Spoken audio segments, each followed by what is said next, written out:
There are growing calls from both sides of the aisle to investigate Russia for its meddling in the U.S. election. This comes as CIA Director John Brennan sent a memo to intelligence staffers. He says the Director of National Intelligence and the Director of the FBI all agree with the CIA that Russia's hacking actions were in part intended to help Donald Trump win the election.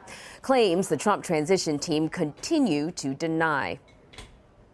Ian Bremmer is the founding president of Eurasia Group, a global political risk consulting company. Thanks for joining us. My pleasure. All right, so of course, let's start with this Russian hacking. And we have the FBI, the CIA, basically everyone within the intelligence community saying Russia tried to hack. They did it possibly to help Donald Trump. But Donald Trump's transition team is pushing back, essentially saying exactly what the Russians are saying, which is show me the evidence. What do you think the strategy is behind that? Well, I mean, so far, I think the most interesting comment came from Priebus, the chief of incoming chief of staff, who basically said, look, we haven't heard it together from the intelligence agencies yet. They're not coordinated. That gives an opportunity for Trump to change tack after all the electors have formally cast their votes and said he's president. So you could argue there's some politics going on here. But let's be clear. Trump has also consistently said that he wants to work more closely with Putin, that, sort of he has a lot of respect for the strong man. So, right. I mean, clearly his willingness to whack the Russians or even to say publicly that they were doing something untoward that threatened American national security, probably not what one would expect. And now we've got some bipartisan calls, some lawmakers, senators asking for a special committee to investigate the Russian hacking, but not just Russian hacking. They want to take a look at hacking in general by foreign countries. But, this is a definite pushback from what Trump and his transition team have been saying. And I'm wondering, do you think we're seeing what could end up to be a setup for a bit of a clash between some of these lawmakers and the president-elect before he even becomes the president? Well, look, the Republican foreign policy establishment was not in any way supportive of Trump when he ran, and they haven't been particularly supportive of Trump now that he's won. His inclination is not this indispensable American exceptionalism. It's a dramatic difference from that. So on domestic policy, he's actually much closer to a lot of the traditional Republican establishment. On foreign policy, really isn't. Russia's a very clear example of that, where Trump is basically saying, look, I don't want to be responsible for any of these allies, for any of these global responsibilities, where you'd see people like John McCain, the senator, would be much more muscular. There's definitely going to be an ideological clash, whether or not they can find a way to square the circle on Russia. Yeah, I'm wondering what you think the sort of short, long-term goal is with his relationship with Russia and the way he's treating China. We're definitely seeing a difference, and he's very hesitant to be critical. You talked about what he had to say about Vladimir Putin. Do you think there's maybe a possibility that he's trying to square up Russia to help with China or something along those lines? I doubt it. Yeah. Again, he's been saying it consistently well before he had any thoughts on China.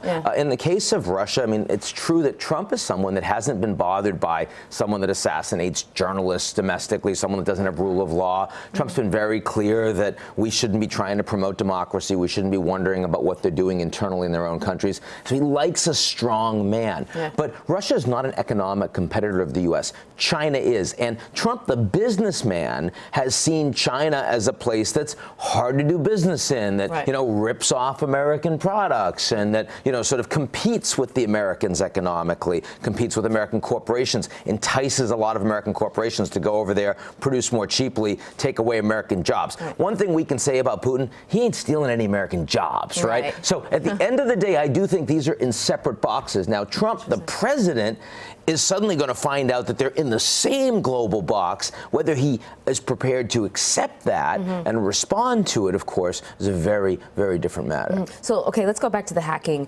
situation and how the Obama administration dealt with it. President Obama said, look, I talked to Putin face to face. I said, cut it out. What's your take on the strategy? Was that the best way to go about it? It's not like Obama's Putin's little brother. Stop touching me. That doesn't work, right? And so you would have had to respond, I think, pretty significantly. And people say, well, we don't want to be in a full-blown cyber war. When a foreign government is actually hacking and delegitimizing your election, let me just send you some news. That's a cyber war. Right. And so if you choose not to respond, that just means that there's no deterrent effect whatsoever. Yeah. And Obama's lost that opportunity. For Obama to say, well, one reason I didn't want to do it at the time is because I was concerned people would perceive me as acting in a partisan way, supporting Hillary. Right. You know what? If you, as the president, think that that's more important than American national security, you've really failed. And I think one of the reasons why it's tough for the Democrats to go after Trump in what's obviously an abrogation of the American national interest is because they know that Obama's done the same thing, right? This has been his big failed foreign policy, is Russia, more than anything else, more than Syria, more than Libya. And he doesn't look good after all of these, I told you what to do, Mr. Putin, and Putin just ignores him blithely. Yeah.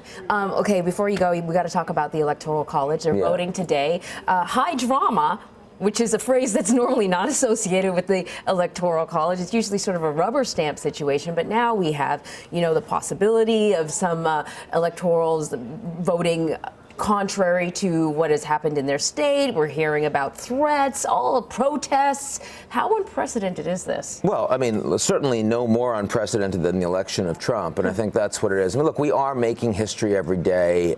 We are seeing unprecedented things in the global environment and as well as in the domestic environment. You certainly see that with some of the people appointed to the cabinet. You see that with presidential policy by tweet.